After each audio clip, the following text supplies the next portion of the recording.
मल्लाह की आबादी 2%, उनकी पार्टी हो सकती है। मांझी की आबादी 2.5%, उनकी पार्टी हो सकती है। पासवान की आबादी 4%, उनकी पार्टी हो सकती है। तो सबसे बड़ा वोट बैंक जिसकी 20% आबादी है, उसकी पार्टी क्यों नहीं हो सकती है?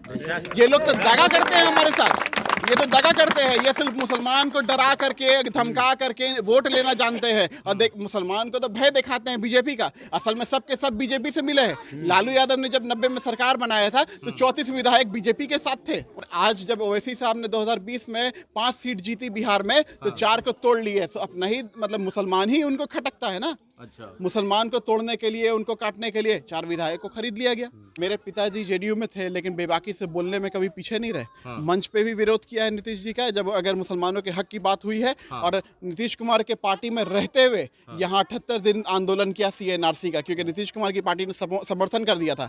हमारे पास उस वक्त का वीडियो भी है, जिसमें मैं, मेरे पिताजी और मेरा भतीजा जो 3 साल का था उस वक्त में, उसने भी नीतीश कुमार के खिलाफ यहाँ से नारेबाजी की। चलिए हम आप लोग के बेटा है, 78 दिन साथ में रहे, आजमाया है आप लोगों ने हमको। मैदान छोड़ के नहीं भागे थे हम मैदान में पहले जब हम लोग मैदान में आए थे तो सबसे पहले झारखंड में आए थे और यहीं पर बोले थे कि हम लोग टिकट लेकर आ रहे हैं, आप लोग घर को बोले थे। वो चुनाव से पहले भी आप लोग से मिले हैं और आप लोग से बोला था कि हम टिकट लेकर के आ रहे हैं ओवैसी साहब का। ओवैसी साहब की क़यादत को मजबूत करना है, अपने लोगों को मजबूत करना है ना। पतंग छाप पे वोट करना है, किसी के 13 तारीख को 13 तारीख।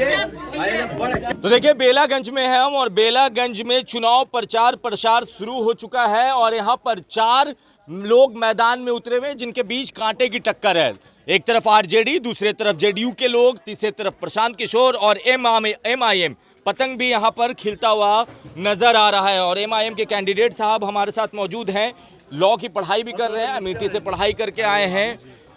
यहाँ गांव में घूमना, अमेठी से पढ़ाई करके आना और उसके बाद राजनीति करना, क्या सोचकर ये सारा कुछ शुरू किया? मेरे पिताजी का 45 साल का राजनीतिक सफर रहा है और उस राजनीतिक सफर में हम उनके साथ रहे हैं। जब मौका मिला, जनता के बीच में गए हैं, जनता के काम को देखा। और मुझे समाज सेवा में बहुत ज़्यादा ही मन लगता है, दिलचस्पी है इसमें। तो मैं इन लोगों, ये मेरा गांव है, मैं यहाँ का बेटा हूँ, नाती हूँ, पोता हूँ।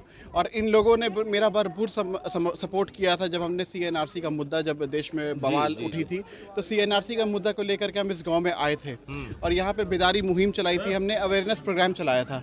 तो लोगों ने इतना मुझे प्यार दिया, उन्होंने फोन करके बोला कि बाबू, हम लोग चाहते हैं कि हम लोग भी धरना पे बैठें, लेकिन आपकी लीडरशिप में हम बैठना चाहते हैं। तो लोगों ने हमें बुलाया, फिर हम लोगों ने हर तरह का इंतजाम किया और हम लोगों ने यहाँ पे धरना किया। 78 दिन हम लोगों ने यहाँ पे धरना किया। उसके बाद कोविड आया। कोविड में जब इनको जरूरत पड़ी तो मैं पहुंचा, इनको मास्क की जरूरत पड़ी तो मैंने भिजवाया। आप बाकी की तरह आराम से घर पे नहीं पड़े? बिल्कुल, मेरी पूरी टीम, लोगों से पूछ लें यहाँ के, ये पूछ लीजिए, मेरी पूरी टीम सड़क पे। ये यहाँ थे जी, बेशक थे यहाँ, एकदम थे। ठीक है। बच्चों की लैंग्वेज से ही पकड़ रहे हैं कि जामिन भाई बोल रहे हैं, यानी सभी के दिलों में जी हाँ। तो कोविड में आपने काम किया? कोविड में काम किया। फिर तमाम तरह के मुद्दे कभी कभी आते हैं कि यहाँ पे बेलागंज में एक गांव है कुरीसराय, वहाँ एक बच्चे का वो मॉब लिंचिंग कर दिया गया। उसको लेकर के गया शहर में, अगर किसी ने, हम लोग ने, पूरी टीम ने, इंसाफ मंच है उसकी टीम ने पूरा मिल करके गया शहर में आंदोलन किया, उसके लिए मार्च निकाला। तो उसको भी हम लोगों ने बहुत अच्छे से काम किया और उसको, लेकिन अभी तक देखिए, मुआवजा देने में सरकार कितना पीछे रहती है। हम लोगों ने मुआवजा का डिमांड किया था, नौकरी का डिमांड किया था। और स्थानीय विधायक को देखिए कि जिसकी मॉब लिंचिंग हुई उसके घर ना जा करके, जिस गांव में मॉब लिंचिंग हुई उस गांव में जा करके गए। और ये एक भय का माहौल बनाना का प्रयास था, ये एक मैसेज देने का प्रयास था। अच्छा, जामिन जी, बाकी नेताओं से आप कैसे अलग होंगे? युवा हैं, ये तो समझ में आ रहा है। बाकी नेता भी तो ऐसे ही वादा करते हैं, हम ये करेंगे, वो करेंगे। आप क्या करेंगे, ये बताइए। देश की सबसे ज्यादा आबादी पूरे दुनिया में सबसे ज्यादा आबादी अगर किसी की, तो वो युवाओं की है। और युवा ने मन बनाया है बदलाव का। और युवा इसलिए मन बनाया है कि वो ठगा हुआ महसूस कर रहा है। हर नेता आता है, वो अपना वादा करता है, वादा को निभाता नहीं है, मुकर के चला जाता है। लेकिन ये लोग जो हमारे साथ जो खड़े हैं, इन्होंने हमको आजमाया है और जब भी फोन किया है, कभी भी हमने ना नहीं बोला है। अल्हम्दुलिल्लाह, जैसा हम या पूछ सकते हैं लोगों से कि हर वक्त हम तैयार रहेंगे सर। एक बार तो ये जो कह रहे हैं उसमें सच्चाई है? सच्चाई है। नहीं कि साहब ने तो सच्चाई। लगभग 35 साल से ना है ये क्या बोलते हैं सुरेंद्र यादव जी विधायक बने हुए, एक काम चलिए एक काम भी वो बता दे कि हम एक काम भी नाराज कोई है गांव में विधायक किए जी से आप लोग। टोटल, समझ गए। आपका रोड मैप क्या है जामिन जी?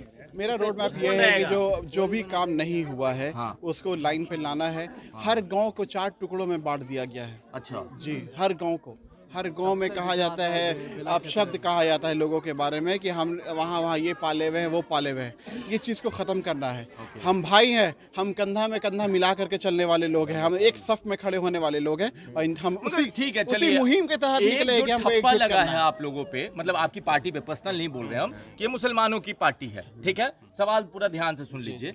ये ठप्पा कैसे हटाइएगा? क्योंकि मुसलमान का पूरा वोट भी आएगा तो आप जीत नहीं पाइएगा। वोट कटवा फिर वही साबित, वही वोट कटवा का आप पे फिर से ठप्पा लग जाएगा। देखिए, यही इसी की लड़ाई हम लड़ रहे हैं कि अगर ओवैसी साहब के पास, अगर यादव की कितनी आबादी है बिहार में? 14%। उनकी पार्टी आरजेडी हो सकती है। मल्लाह की आबादी 2%, उनकी पार्टी हो सकती है। मांझी की आबादी 2.5%, उनकी पार्टी हो सकती है। पासवान की आबादी 4%, उनकी पार्टी हो सकती है। तो सबसे बड़ा वोट बैंक जिसकी 20% आबादी है, उसकी पार्टी क्यों नहीं हो सकती है?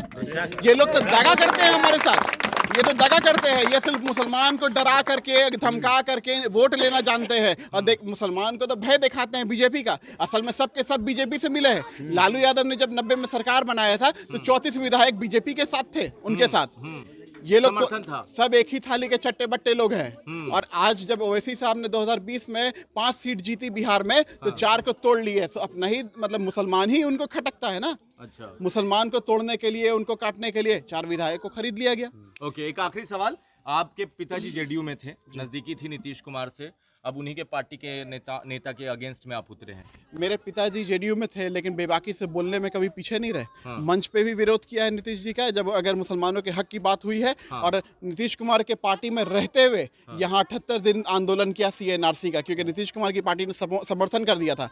हमारे पास उस वक्त का वीडियो भी है जिसमें मैं, मेरे पिताजी और मेरा भतीजा जो 3 साल का था उस वक्त में, उसने भी नीतीश कुमार के खिलाफ यहाँ से नारेबाजी की थी। चलिए, तो यहाँ पर हमारे साथ MIM के कैंडिडेट जामिन जी थे। इन्होंने बड़े बेबाकी से कहा है। आप अपनी राय नीचे कमेंट बॉक्स में लिखिए, ज्यादा से ज्यादा वीडियो को शेयर करें।